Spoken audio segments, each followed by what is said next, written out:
theories. But before that, does anyone remember what we discussed yesterday?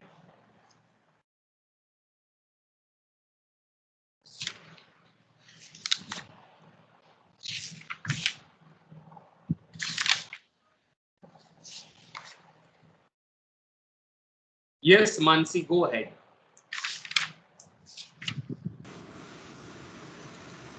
We started discussing with the Cambridge School scholars.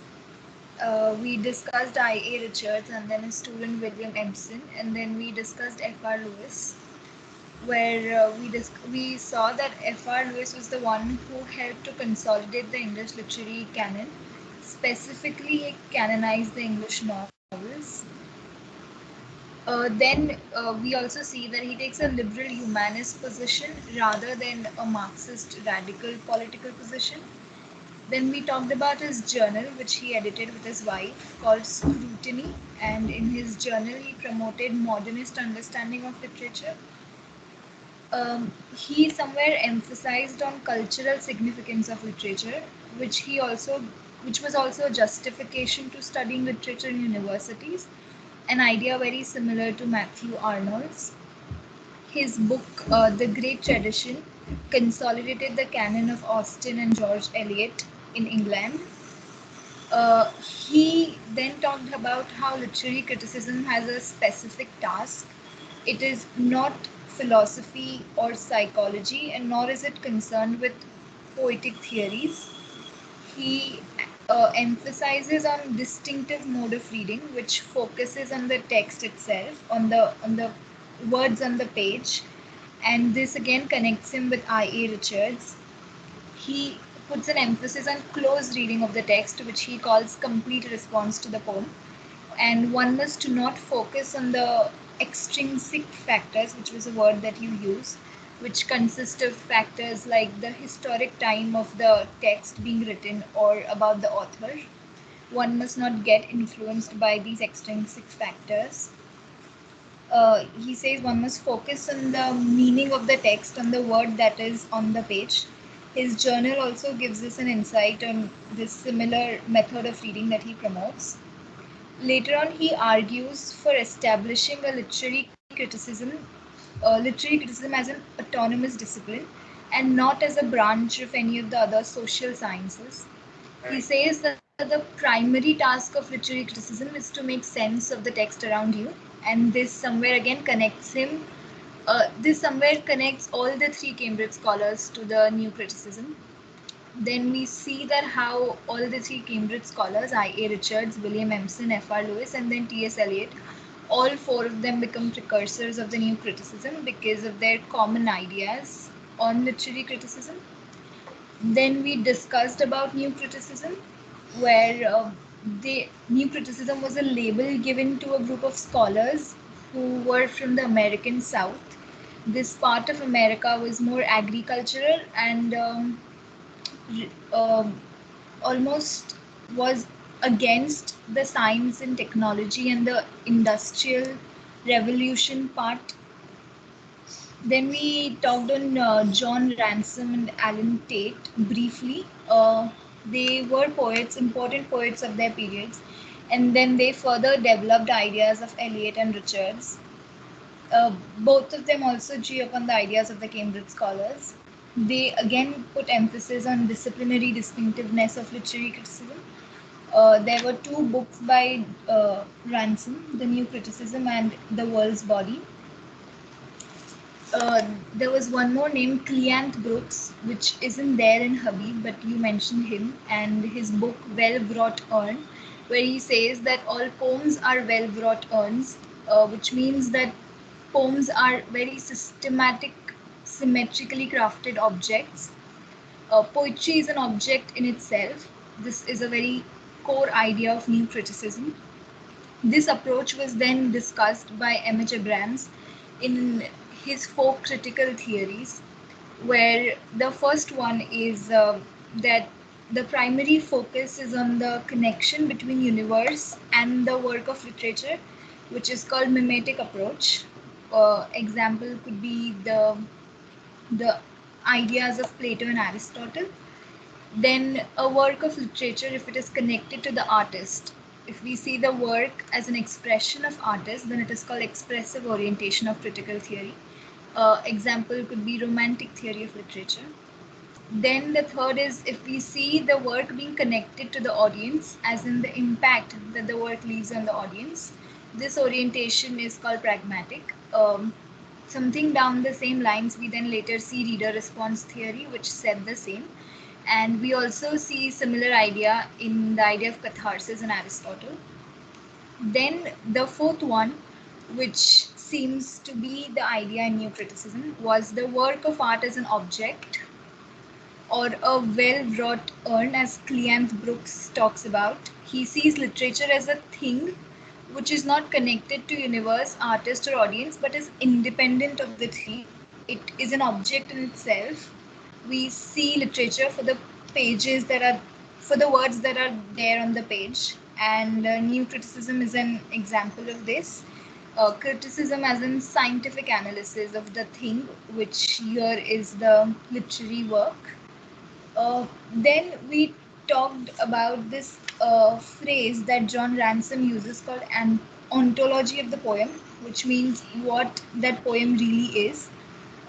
Even John Ransom talks of making criticism a scientific activity, and he also goes on to say that one must not make literary criticism, one must not use literary criticism to paraphrase or summarize the poetry, and literary, and one must also not give a critical analysis of any biographical or personal works.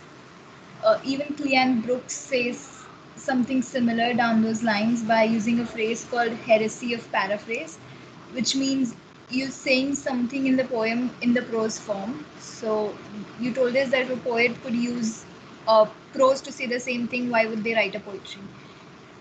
So by definition, poetry cannot be paraphrased.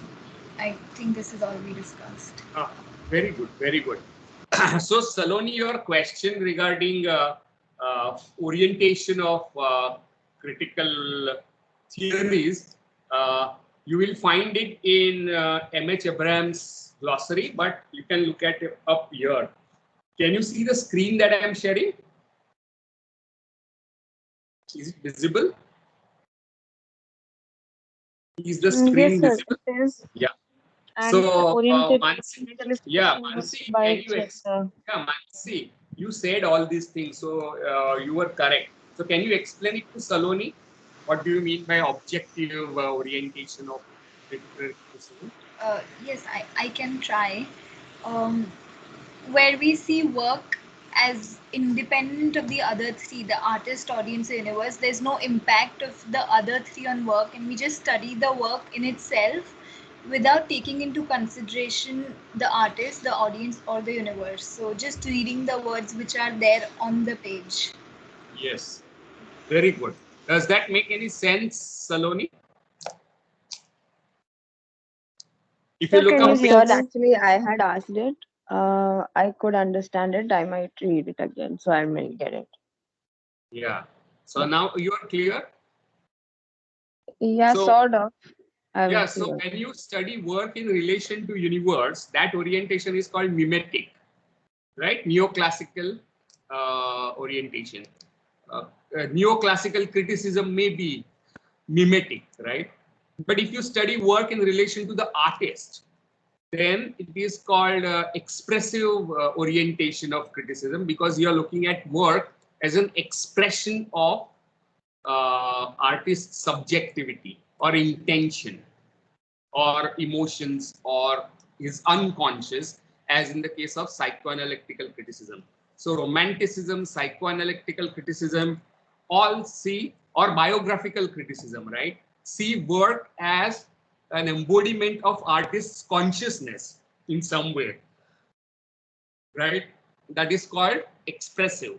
But if you study work in relation to the audience, what impact it has on the audience, then you may see the example going back to catharsis and classical paradigms, and what is the response of the audience. So modern 20th century critical schools like reader response theory You will study all that in your post graduation at MS if you happen to do, or even what is known as impressionistic criticism, right, is an example of pragmatic criticism. And impressionist criticism is associated with Walter Pater, who talks about experience of work of art as an end in itself, right? It's not about what meaning you create or what is the meaning of the experience that you had, but that experience itself is to be cherished or relished. It's something like experience of art for the sake of experience, right? That kind of, or Hazlitt's thing that we discussed is an example of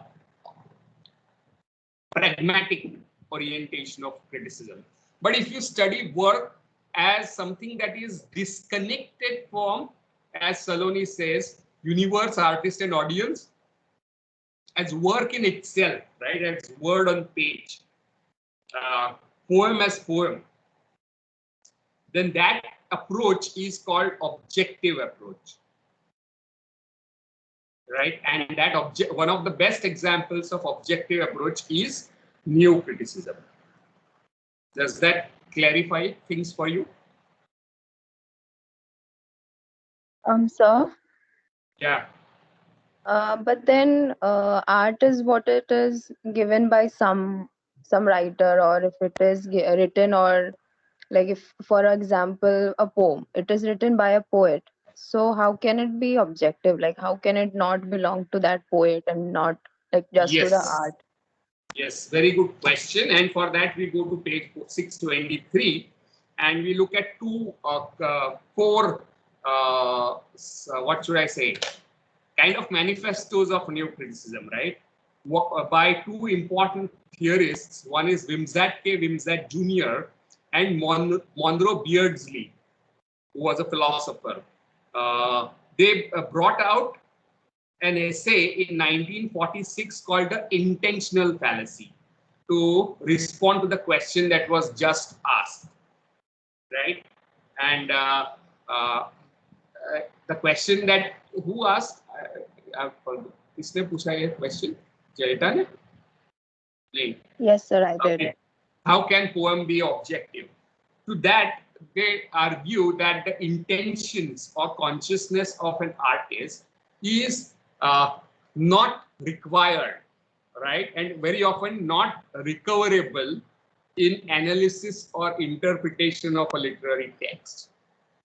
For example, if you find an unnamed poem, you don't know who the author is, will you be able to understand and interpret it, evaluate it, Jelta?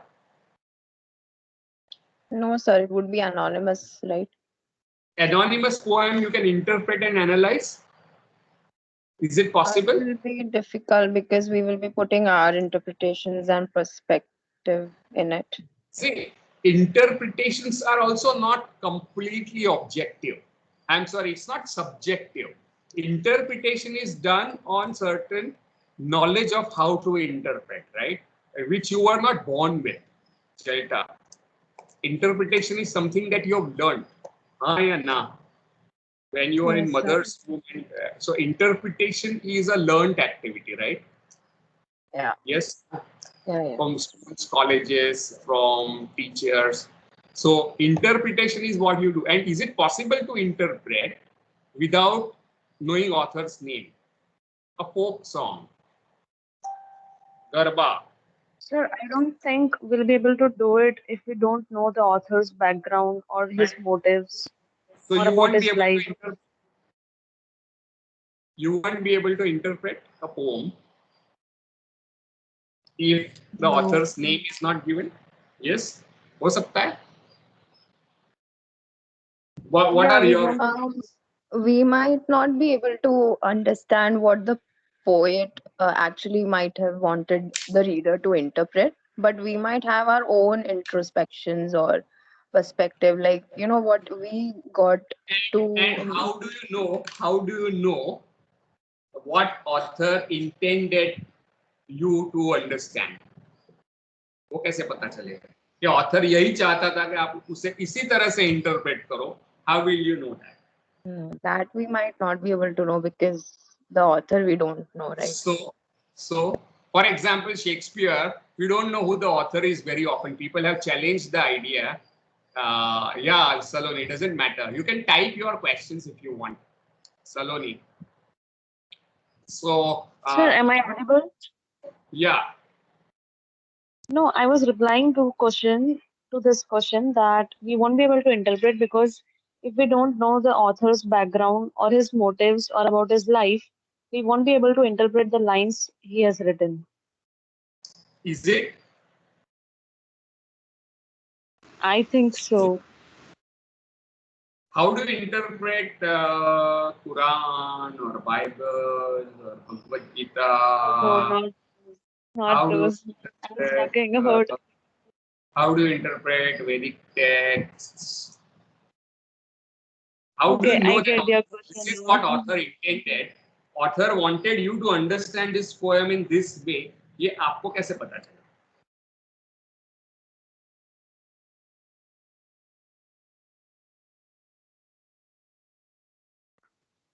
Right, sir. We'll knowing need the the name of the author.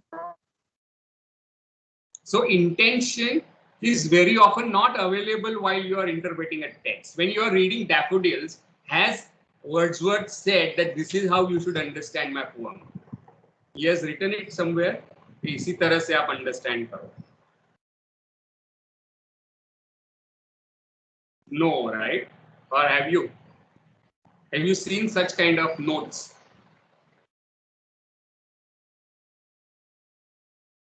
So Asma says we can interpret without knowing the author, right? And author's intention. So Asma, can you say something more about it? How? Yes, sir. I think the main source that we interpret is language, and Yes. language is shared by everyone. Hello, am I audible? Yes. Asma, go ahead. Yeah. Language. So, Yeah. language, yeah. So everybody can interpret in the like most common ways. So we know what the author generally means. What is the overview of the poem? So newspaper report पढ़ते हो बहुत बार, तब उसमें author का नाम कभी कभी होता भी नहीं. रॉयटर्स न्यूज एजेंसी ऐसे भी होता है. So author's name is also not indicated, but you can understand what is written over there. yes, sir. Right? And what do you say, Jaita Saloni, to this? That you did not know the name of author. Pardon? Shatabdi? Sir, yes, sir. Sir, a lot of it also depends on the context of which author speaks. How we understand the context and then we interpret it. Right, but how do you know that this is what author had intended? How do you know that? Is it required for interpretation of a text? When you look at news, say for example, advertisements on shops, तो उसके author के मन में क्या है आपको कैसे पता चलता है? फिर भी आप interpret तो करते हो ना?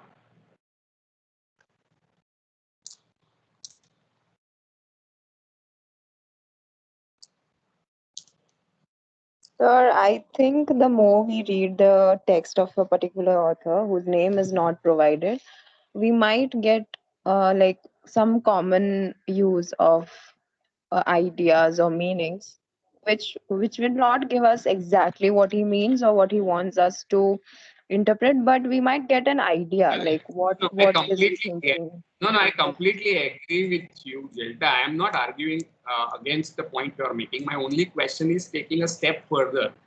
How do you know what he exactly meant? Shakespeare पढ़ते हो तो शेक्सपियर के दिमाग में यही था, ये आपको कैसे पता चले?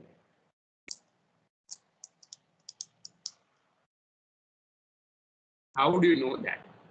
When you said just now that we may not understand what he exactly meant, but then how did you know that? How do you come to know what he meant exactly?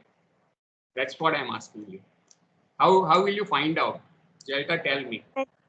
Study it. when we study it, then we find out that he meant this. And what is the guarantee of that? That this is your understanding corresponds to author's intention. What is the evidence that your interpretation is author's intention? After all, this is what author meant. ये भी तुम्हारा ही interpretation है, हाँ ना? Yes, sir. Yes, sir. That So, is true. so Jelta, how will you confirm that this is what author meant? Shakespeare को यही कहना था, चलो आपको कैसे पता चलेगा? आप कैसे I ढूंढोगे? don't know actually. I'm thinking about that only. I don't know. Yeah. How will I get that? And to that, Does that yes, Vaishali has brought up very important idea. Like Beowulf is anonymous text, but you still know the meaning of it, right, Vaishali? Yes, sir. Like we did read about it. We also read the lines of the poem a bit, like in that history of English literature. We know what it means, but we don't know who wrote it. So, Okay. So author is not known. yes, sir. But we still interpret it. We have some meaning Right. of that text. So to interpret or even analyze and even evaluate, Wimsatt and Beardsley are forwarding an argument that author's intention is neither required, right, nor is it available very often when you interpret, right? Most of the times. Most of Shakespeare wrote 39 plays and nowhere has he written कि ऐसे ही मेरे interpret होना चाहिए. ये मेरे दिमाग में था, ये नहीं था. Nowhere has he written, right? So, and this happens because they say is a poem or a novel or whatever text that the author writes, whenever the work is published, it becomes a public property. It does not remain author's sole possession, right? It is cut off from author and it becomes a free floating text which has no connection with author. It keeps on circulating. It takes on life of its own, right? So public domain, whenever a text enters a public domain, the private part of author's subjectivity is neither required nor is it available for interpretation of text or even evaluation of the text, right? You have to solely rely on public space in which text you understand. And the example that they give is these lines from Valediction Forbidding Mourning on page 624 from Donne's poem, which says that moving the earth bring harms and fears, men reckon what it did and meant, but trepidation of the spheres, though greater far, is innocent.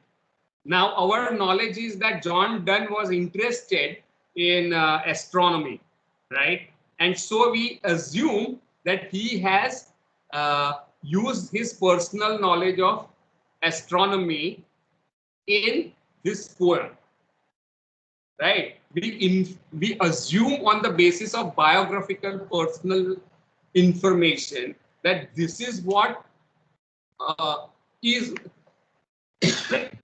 what he intended. Now, even if that person is actually interested, it is not an evidence that this is what he intended. Am I clear here?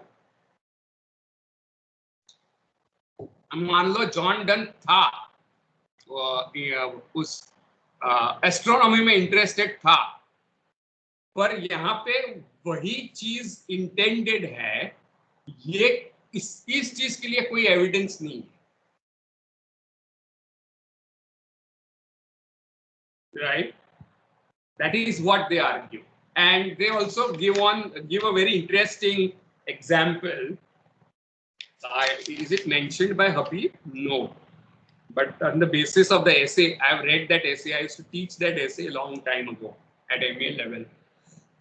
And they say that if you go to a restaurant and you are served pudding, right? And you want to judge how well that pudding is made, then is it necessary for you to understand what is the subjective psychological state of the cook to judge and evaluate how well that pudding is made? So what would be your response? Do you get the question? The question they ask is, while judging a pudding, do you require to take on board the cook's emotional state or intentions, mental cook's mind और soul आपको समझना जरूरी है pudding evaluate करते हो तब? No, sir, we might not need his background and all to know Yeah. the taste of a pudding. So how will you judge? On basis of what? On basis of our knowledge about tastes, maybe like if some information or not some Of information. your knowledge of pudding, right? Yeah. So author is not required, and that's why they call it intentional fallacy. By fallacy they imply, fallacy का मतलब है illogical or incorrect logic. Kubla Khan is about Coleridge's opium addiction, right? Will tell us nothing about the poem itself. Why he left it incomplete. Even if he has written, and very often they go on to argue that poets and writers are very unreliable informants about their own work. They often lie. वे बहुत बार झूठ बोलते हैं अपने writing के बारे में, right? So if author's intentions are there, available to you, maybe in his diary कुछ लिखा कि मैं गया था लेक डिस्ट्रिक्ट पे तो अचानक मुझे डैफोडिल्स दिखे और मैंने पोएम लिख डाली. Now if you find that in a diary by Wordsworth, that is not going to be of any use. That biographical information is useless in analysis of the text or in interpretation of the text, right? That is their argument. And they also talk about the whole questions of allusions in Eliot's poems like Wasteland. And on page 624, they are talking about how notes underneath Eliot's poems are also to be read as part of the poems, right? They don't really tell you about this is what Eliot intended, right? They are to be read as part of the text, as part of the poem itself. That's what they argue.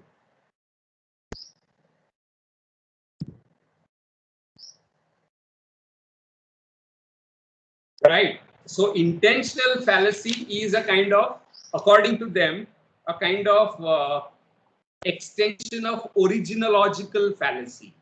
Originological fallacy means if you find out origins of something, it will explain its constitution, right? That is a philosophical fallacy.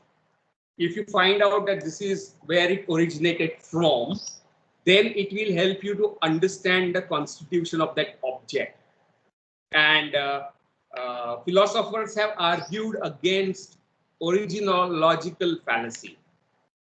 So in many ways, this essay, Intentional Fallacy, anticipates structuralist and post-structuralist arguments about death of the author. In fact, one of the leading structuralist, post-structuralist philosopher, Roland Barthes, would talk about the idea of death of the author, right? Where he says that author is a paper tiger, not required. It is a product of kind of romantic individualism, right? And he is associated with capitalist idea of property ownership. So copyright, right? Remember copyright? So if a poem is written by the author feels that it is his property, he owns it. But as Wimsatt and Beardsley point out, it's a public property. A printed, published text is a public property. And you cannot use personal biographical information for analysis or interpretation of something that is in the public domain. So when you go to a restaurant and you order for something and you judge it, right? Then you are judging it as a public object. You are not judging it as how it's related to the person, whether the cook is gay or whether the cook is a Dalit or cook is a migrant, right? Or a Muslim. You don't ask these questions, right? So biography is most unreliable source of information, and in many texts, and when you come to Indian context, things become all the more problematic because you don't have any historical idea about the author, right? For example, we don't know anything about Kabir except for what is written in his hagiographies, that is Sant Charitra, right? And you have those miracles, and then two hagiographies will talk about two different things, give different date of birth, right? And if the text is orally preserved, as in Kabir, then who is the author? We really don't know, because every time the poem was performed, the song was performed, it's possible that the performer added something of his or her own to the text or changed something from the text. And why Kabir? Even Shakespeare, the first folio printed by Caxton, if I'm not mistaken, was the one that was written down by two actors in Shakespeare's company. Now, what is the guarantee that they have not tampered with the text? And in those days, the players, that the actors, had this freedom to make changes in the text, right? For improvisation, they could take out some part, कुछ अपना डाल के add कर सकते थे. So the whole question of authorship, right, which is at the core of literary studies, one of the fundamental pillars of literary canon is author. It becomes a kind of enters into the problematic domain due to these kinds of argumentations forward by Wimsatt K. Wimsatt and Monroe Beardsley. Is that essay clear? Intentional fallacy. And does that respond to the question that was brought up regarding how to treat texts which are product of author's consciousness? That is what romantic theory tells us, right? It's just, if you look at Hegel, then Hegel says that work of art is an expression of the spirit. Remember? Or individual genius, as Kant would have it. And then Coleridge talks about primary and secondary imagination. The secondary imagination is like a kind of, what should I say? Kind of micro genius or demigod that author is, who creates from his imagination, plastic imagination. So the whole cult of author, which is at the heart of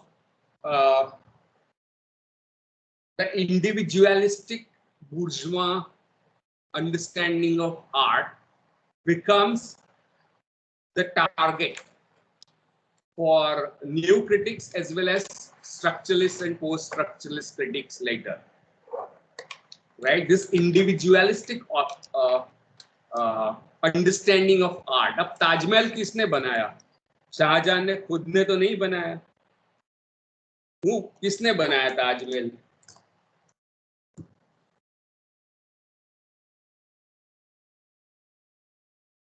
So our individualism that underlies our understanding of art is also being questioned, interrogated by these kind of critical theories. And later on, Michel Foucault, responding to Barthes, would talk about what is an author, right? And he talks about the fact that author is not a person, historical person, but a function of the discourse itself. So it is the discourse that produces the author, not the author who produces discourse. Because in every culture, the idea of authorship has changed, right? For example, if you look at Bhagavad Gita, are you aware of Bhagavad Gita? Have you heard of this text?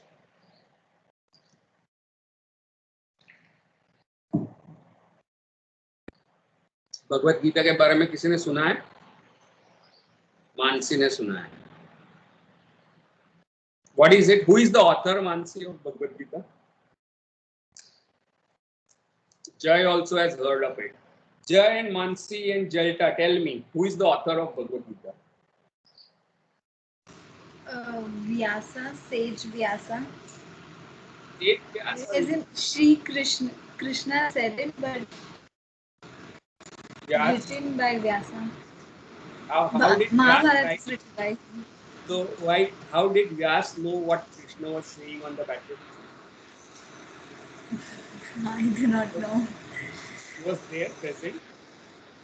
No, I guess not. But I do not know. आप तू नहीं थी इसलिए तेरे को पता नहीं था क्या? मैं कहाँ थी वहाँ पे? मैंने नहीं देखा उसको. ऐसा नहीं है ना? मैं सिर्फ कृष्ण को अर्जुन को गीता कहते हुए देख रही थी. वहाँ पे व्यास दिखे नहीं. So I don't know. हो सकता है कहीं पे छुपे हुए पीछे मगर नहीं दिखे. It was heard by Sanjay, says Jay. Yeah. And who is Sanjay?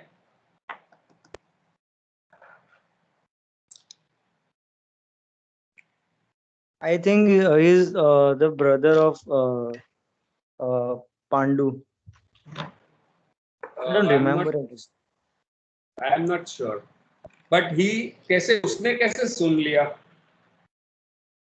Actually, he had got a boon of hearing what Sri Krishna told.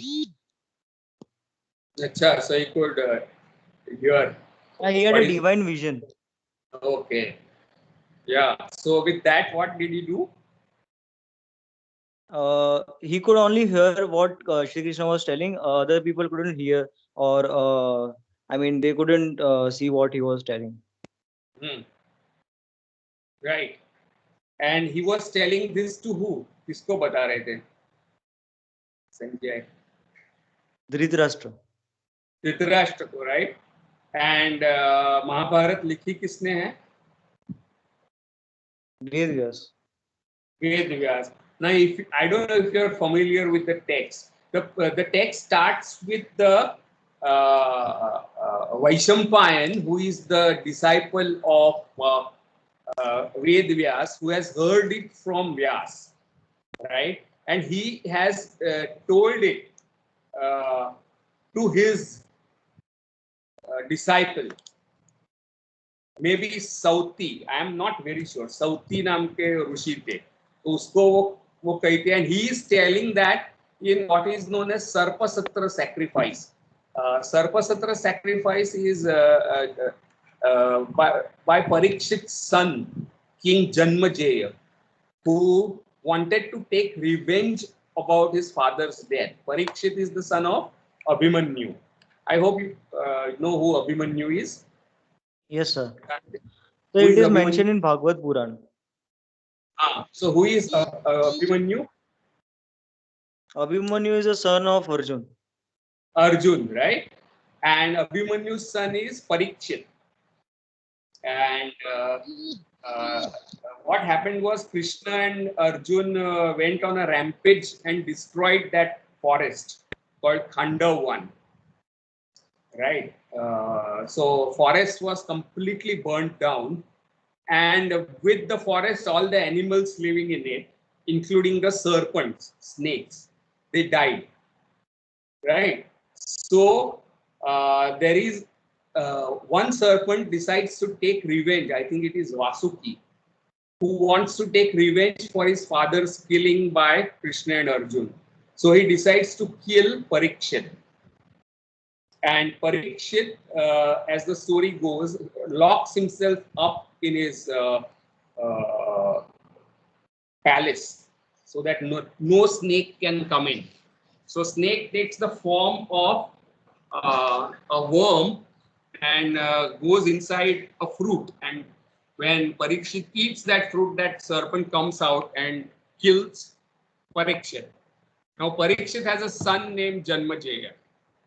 And when he learns that his father is killed by this serpent, he decides to have this snake sacrifice, in which all the serpents in the world will come and jump into that sacrificial fire. ऐसे मंत्र है, right? So एक नाग के ऊपर बदला लेने के पूरी कौम वो खत्म करने को सोचता है. इंडिया में ऐसा बहुत सोचते आए हैं लोग. कुछ खराब लोगों की वजह से पूरी कम्युनिटी खलास कर दो, ऐसी सोच इंडिया में माइथोलॉजी में बहुत बार मिलती है. So this is one example. So entire snake fraternity is about to be destroyed. So at that time, this story of Mahabharata is told. So when you say it is written by Ved Vyas, it seems to have author within an author within an author, right? So Sauti is being telling this to Janmajaya, story of Mahabharata. That's how it opens. But Sauti has heard it from Vaishampayan, who has heard it from Ved Vyas, and Ved Vyas knows about this story, and he comes to know through Sanjay probably, right? And Sanjay has heard it from Krishna. So you can see how orality ke layers hai epic mein. Now, who is the author of the text? If there are so many authors of a single text, who is the true author? So the point that we need to look at is that the question of authorship is not as simplistic as we have made out to be in this new modern print middle class understanding of literature. And it becomes far more complex historically. And Ved Vyas himself is a kind of divine figure, right? He's not an ordinary person who is important character in the epic. So author is also a character, just like sage Valmiki is also a character in the epic. So the point I'm making is the question of authorship is extremely complicated, and contemporary literary theory after new criticism has complicated the question of authorship in several ways, right? Is something that we should keep in mind. So Foucault is arguing that idea of author is very often culture specific and varies from culture to culture, from period to period, and from discourse to discourse. Means the author of scientific discourse is not the same as author of a poem or a novel. He is not same as the author of a newspaper report. So discourse and text type also. WhatsApp message का जो author होता है और toilet पे graffiti लिखते हो उसका author होता है, सबके ऑथर्स एक नहीं होते. So the understanding of author is not a kind of, it's not a unifying category, but a historical function of the discourse. That's why Foucault uses the word author function to talk about authorship. Anything you have to say?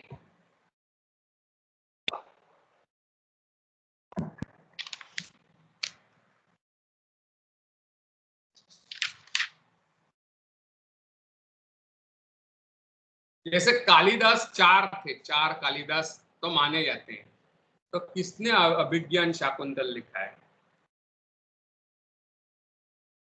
You don't know. So Indian context, where author becomes almost legendary, divine, mythological figure, you don't know much about the historical side of the author. Factual historical information बहुत कम है.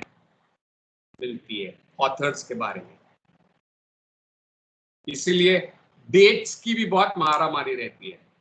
Somebody has asked what is the date of composition of Mahabharata, then the answer given by the experts is 500 BC to 500 AD, यानी 1000 साल ये उसका period of composition है of Mahabharata. So authorship is a complex idea, but in canon, the bourgeois canons of the Western modernity seems to simplify this.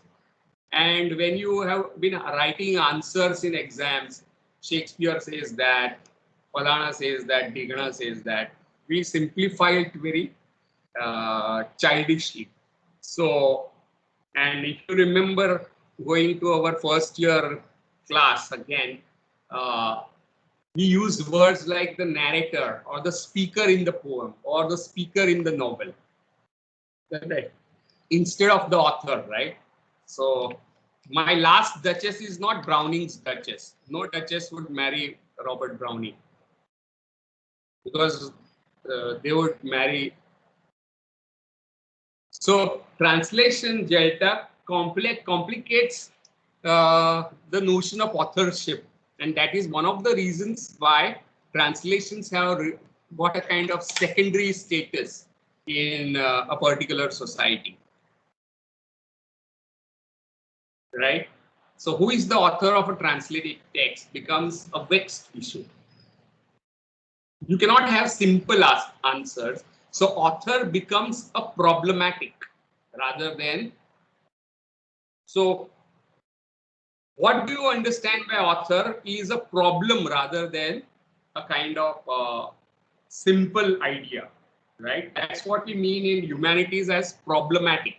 Problematic doesn't mean कि उसके life में बहुत problems है.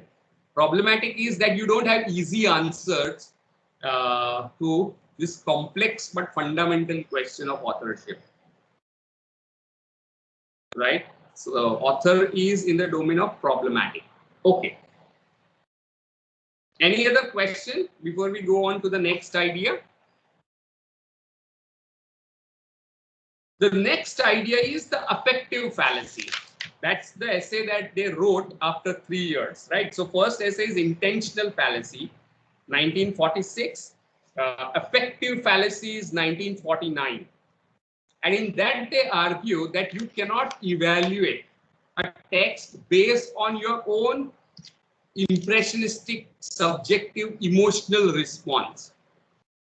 So your emotional response or your response cannot become a critical statement. I like the